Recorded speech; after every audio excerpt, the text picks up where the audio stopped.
சங்கீதம் 103.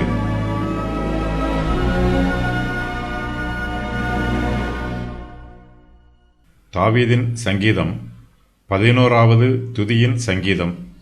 103வது சங்கீதம் தாவீதின் சங்கீதமாகும். இந்த சங்கீதத்தில் கர்த்தரை தியானிக்கும் வசனங்கள் இடம்பெற்றுள்ளன. சங்கீதக்காரர் நமக்கு ஆவிக்குரிய சத்தியங்களை போதிப்பதற்கு பதிலாக கர்த்தரை துதிப்பதற்கு நம்மை வழிநடத்துகிறார். கர்த்தரை துதிக்குமாறு தன்னையும் தன்னுடைய ஆத்மாவையும் சங்கீதக்காரர் உற்சாகப்படுத்துகிறார். கர்த்தர் தனக்கு செய்த விசேஷித்த நன்மைகளையும் சபைக்கு அவர் பொதுவாக செய்கிற நன்மைகளையும் நினைவு கூர்ந்து கர்த்தரை துதிக்கிறார். நீதிமான்களுக்கு கர்த்தர் நன்மை செய்கிறார். அவர் நீதியும் இரக்கமும் உள்ளவர். கர்த்தர் மாறாதவர். கர்த்தர் இந்த பூமியில் ராஜரிகம் பண்ணுகிறார். கர்த்தருடைய தூதர்களும் பலத்த சௌரியவான்களும் அவரை ஸ்தோத்திரிக்க வேண்டும். கர்த்தருடைய சர்வ சேனைகளும் அவருடைய சகல கிரியைகளும் கர்த்தரை ஸ்தோத்திரம் பண்ண வேண்டும்.